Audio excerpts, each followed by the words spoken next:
الصين الشعبية، أصحاب الجلالة والفخامة والمعالي والسمو، معالي الأمين العام لجامعة الدول العربية، السيدات والسادة، إنه لمن دواعي السرور أن نجتمع اليوم في مدينة الرياض المضيافة.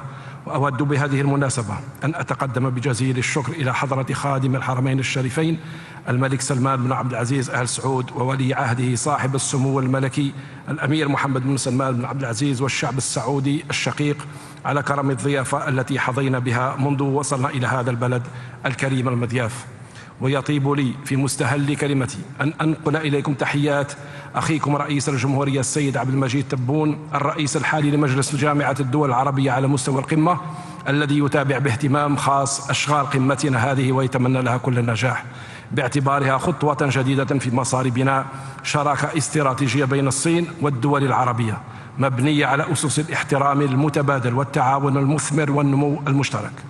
أصحاب الجلالة والفخامة والسمو والمعالي، إن اجتماعنا اليوم يحملنا على استذكار التواصل بين الحضارتين العربية والصينية الضاربة جذورها في أعماق التاريخ، حيث ارتبط الجانبان بعلاقات امتدت على مدى أكثر من 2000 سنة عبر طريق الحرير برا وبحرا، وكان السلام والانفتاح والتسامح والتعاون سمة بارزة للتواصل بين الجانبين. ويشهد تاريخنا المعاصر بدوره على استمرار هذا الإرث التاريخي المتميز من خلال عديد محطات التعاون والتضامن بين الطرفين، إذ لم تتردد الصين في دعم القضية الفلسطينية ومساندة حركات التحرر في الدول العربية، وبدورها لم تتخلف الدول العربية في دعم مبدأ الصين الواحدة واستعادة مقعدها الشرعي في الأمم المتحدة.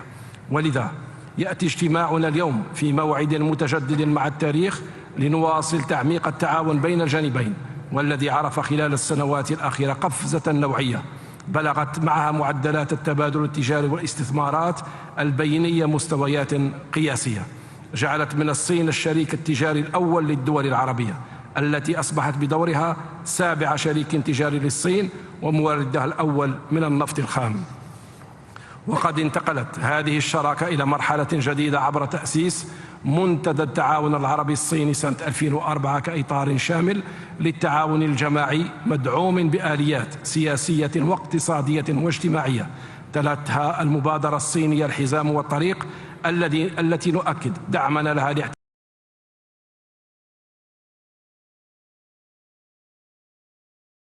ترابط وتشابك بين اقتصاداتنا وانسيابية أكثر لمبادلاتنا التجارية وفضاء أرحب لاستثماراتنا المشتركة.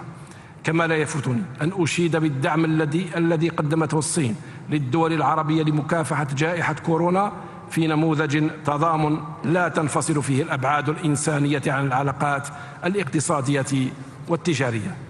أصحاب الجلالة والفخامة والسمو والمعالي، وعلى صعيد ثنائي ترتبط الجزائر والصين بعلاقات تاريخية واستراتيجية تمتد إلى ثورة التحرير الجزائرية، حيث كانت الصين أول دولة غير عربية تعترف بالحكومة المؤقتة سنة 58.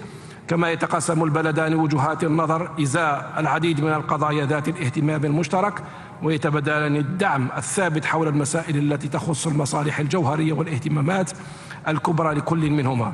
وقد تكلل مسار التعاون بين البلدين بتوقيعهما على الإعلان القاضي بإقامة علاقات شراكة استراتيجية شاملة سنة 14، كما اعتمد الخطة الخماسية الثانية للشراكة الاستراتيجية الشاملة 22-26.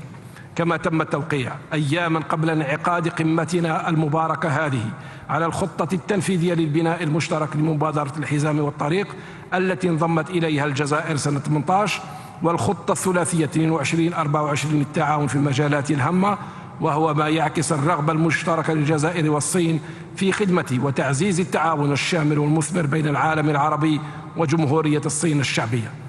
أصحاب الجلالة والفخامة والسمو والمعالي، في ظل حالة الاستقطاب التي يعيشها النظام الدولي، فإن تعزيز العلاقات الاستراتيجية بين العالم العربي والصين من شأنه أن يسهم في بروز عالم متعدد الأقطاب بعيدا عن السياسات الأحادية ومساعي الهيمنة. وهنا أود أن أشيد بموقفنا المشترك تجاه القضية الفلسطينية التي تمثل القضية المركزية في العالم العربي، بما يستوجب تكثيف جهود الجانبين لإيجاد حل عادل وشامل ودائم لها. وقد بادر رئيس الجمهورية السيد عبد المجيد تبون خلال القمة العربية التي احتضنتها الجزائر في غرة نوفمبر الفارط، والتي كانت عن حق قمة لم الشمل، باقتراح إنشاء لجنة اتصالات وتنسيق عربية من أجل دعم القضية الفلسطينية، للمطالبة بعقد جمعية عامة استثنائية لمنح دولة فلسطين العضوية الكاملة في الأمم المتحدة. وندعو الصين من هذا المنبر للانخراط في هذا المسعى ودعم الموقف العربي.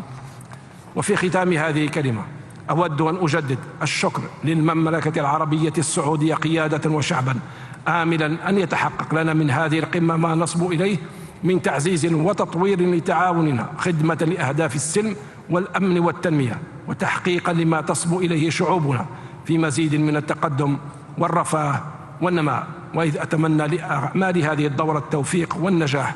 أشكركم على حسن الإصغاء، والسلام عليكم ورحمة الله تعالى وبركاته.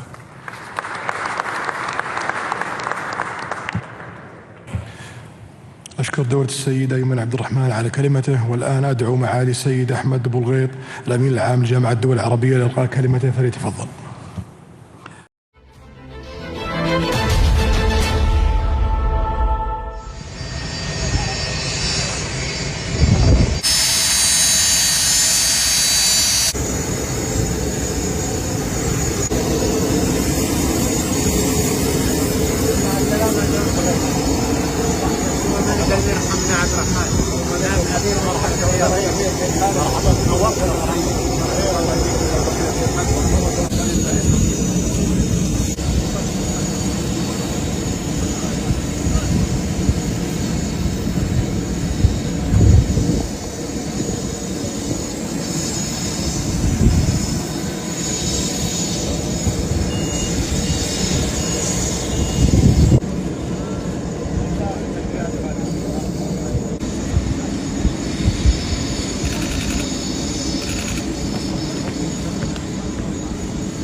والله كان